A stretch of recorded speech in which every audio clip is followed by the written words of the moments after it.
참 예수님, 네, 오늘 좀 너무 무거운 주제라서 좀 가볍게 시작을 할까 합니다.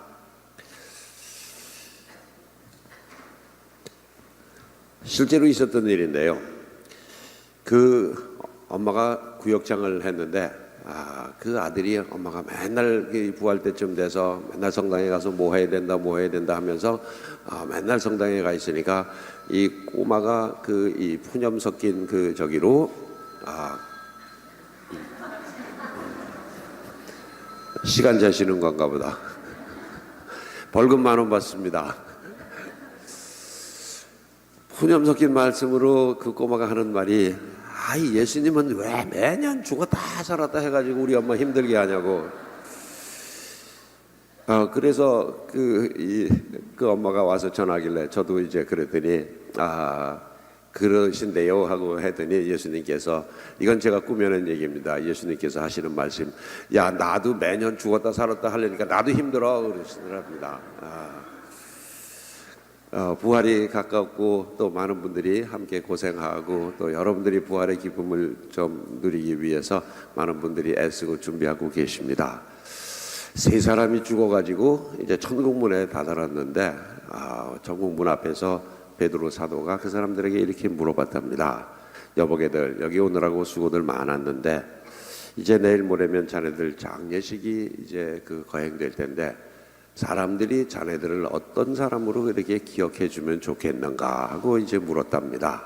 이제 그 중에 한 사람이, 저는 훌륭한 의사였고 좋은 가장이었다는 말을 듣고 싶습니다. 그랬더니 두 번째 사람은 저는 좋은 남편이었고 교사로서 사표가 되었다는 말을 듣고 싶습니다. 그렇게 대답을 했답니다. 나머지 한 사람이 물끄러미 그 사람을 쳐다보더니 조금 좀 딱한 표정으로 뭐라고 그랬냐 하면, 베드로 사도님, 저는요, 저 봐라, 저 사람 아직도 살아서 움직이네 하는 소리를 듣고 싶습니다. 사람들이 나를 죽었다고 그러지만 죽은 게 아니라 지금 다시 살아 움직이네 라는 소리를 듣고 싶습니다. 그렇게 대답을 하더랍니다. 그러니까 죽더라도 그야말로 다시 살고 싶은 마음이 바로 우리들의 공통된 마음이 아닐까 합니다. 지금부터는 좀 무거운 주제로 넘어갑니다. 러시아의 대문호 도스토옙스키의 소설 죄와 벌의 이야기입니다. 가난하고 그러나 정의감에 불탔던 그 소설의 주인공 법합도인 라스콜리니코프는 어느 날 이 전당포의 노인을 살해합니다. 저 영감은 그야말로 이 세상에 기여하는 것 하나도 없이 오히려 가난한 사람들의 피를 빨아먹는 기생충 같은 존재고 해충이다.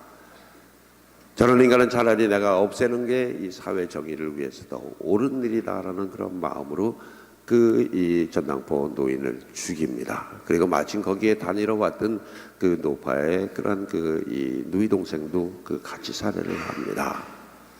점에 살해할 때만 해도 자기는 정의로운 일을 했다, 옳은 일을 했다, 이 사회를 위해서 오히려 필요한 일을 했다라고 그렇게 자부를 하고 일을 저질렀지만, 그러나 그 뒤에 점점 이 밀려오는 마음의 소리에 괴로워합니다.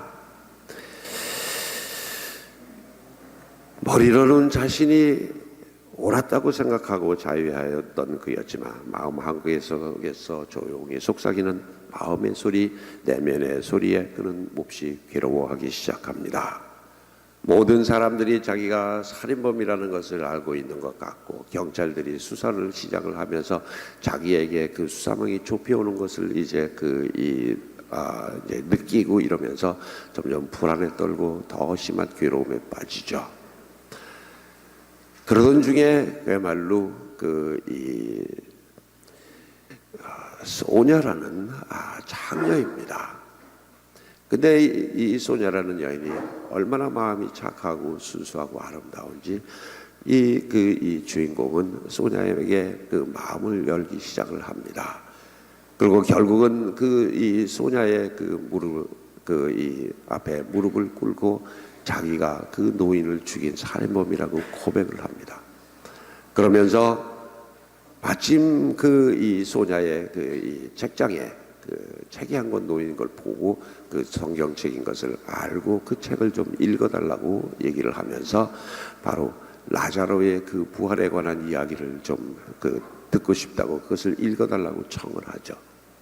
그런데 공교롭게도 그가 가지고 있었던 그 성경은 이 주인공이 죽인 그 노바의 여동생이 그 소냐에게 준 성경책이었다고 그렇게 얘기를 합니다. 도스토옙스키는 이 이야기를 통해서 우리에게 무엇을 전하려 했을까요? 아무리 내가 이 겉으로 옳고 또 이것이 이 정의라고 생각하고 자랑스러워 했지만, 그러나 이성의 소리, 머리의 소리와 그리고 마음의 소리는 어떻게 보면 다르다는 것. 마음의 소리야말로 하나님께서 우리에게 준 그러한 그 양심의 소리요, 인간 본연의 소리라는 것을 이게 전하고 싶었겠죠. 그리고 그것을 통해서 그는 이제 자수하고 새 사람으로 태어나는 그 길을 걷게 됩니다. 또 하나의 재미난 이야기는 톨스토이의 참회록에 나오는 이야기입니다. 참회록에서 그 톨스토이는 이렇게 고백합니다. 내 젊은 시절은 공명심과 권세욕, 사욕, 애욕, 자만심, 분노, 복수심, 이런 정열에 불태우던 시절이었다. 나는 전쟁에서 숱한 사람을 죽였고 도박을 했으며 유부녀와 간음하였으며 만취와 폭행과 살인 등 저지르지 않은 죄악이 없었다. 내가 글을 쓰는 것은 오직 명예와 돈을 위해서였으며 문인들과 교제함으로써 추파와 아첨을 소나기처럼 덮어쓰고 있었다. 많은 부를 쌓고 또 명예도 얻었음에도 불구하고 그는 10번에 가까운 그 자살을 시도합니다. 여기 지금 참회록에서 이제 고백하는데, 그 전에 그의 모습은 정말 자만심과 그리고 어떤 권력의 이 애착, 이런 데에 집착했던 그런 사람이었죠. 그리고 한편으로는 또 그 마음의 소리, 양심의 소리에 한편으로는 참 괴로워하면서 그냥 분열된 어떤 자아를 살아가던 그 톨스토이가 어느 날 이렇게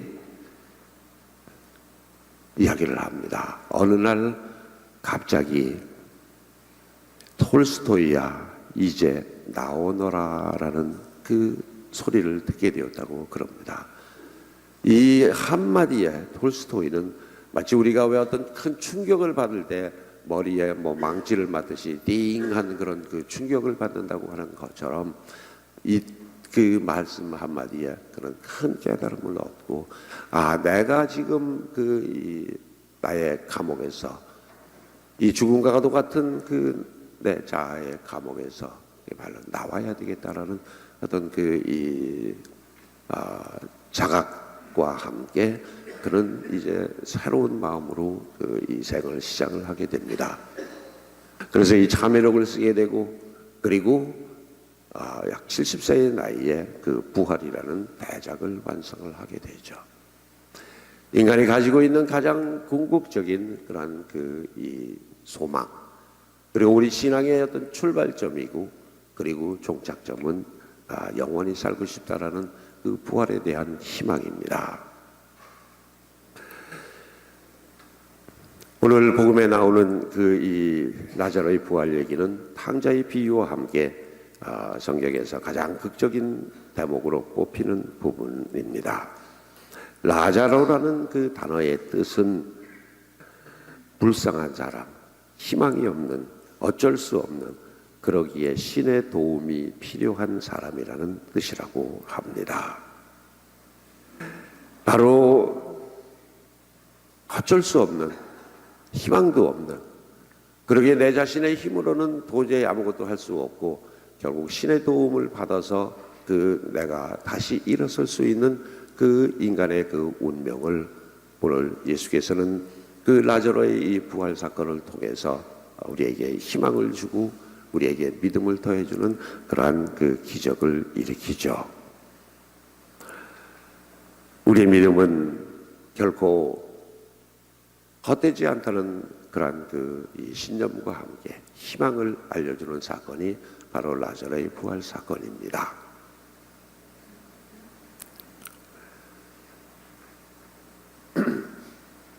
오늘 복음에서 가장 중요한 메시지는, 신학적인 메시지는 이렇게 정리할 수 있겠습니다.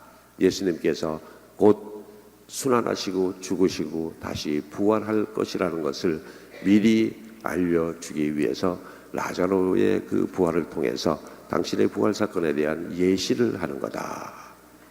그리고 우리 모두에게 그런 부활에 대한 그 희망과 또 그 믿음을 다시 한번 강조하는 그런 사건이라고 해석을 합니다. 그러나 우리는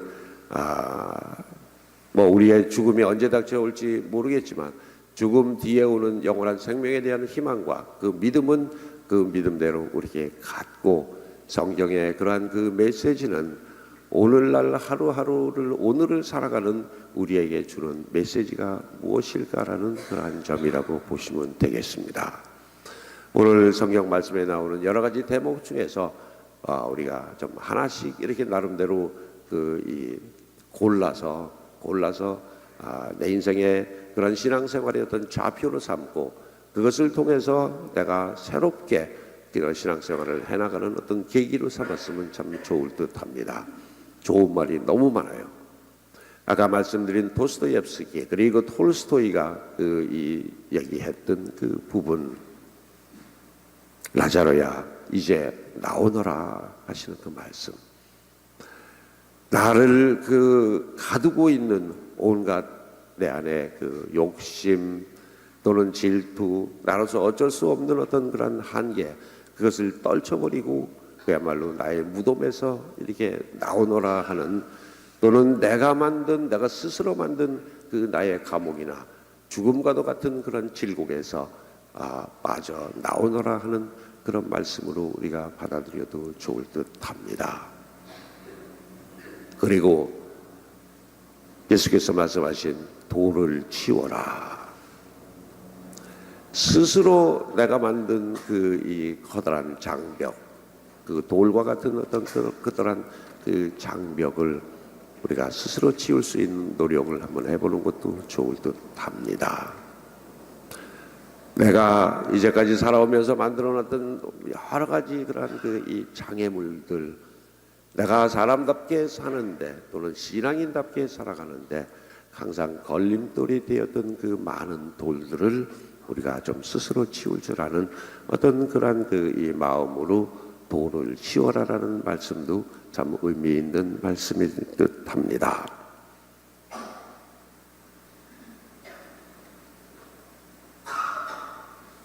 해화동 성당과 그리고 이 여러 성당에 이 붙어 있는 말씀 중에 하나가 오늘 성경에 나오는 말씀입니다.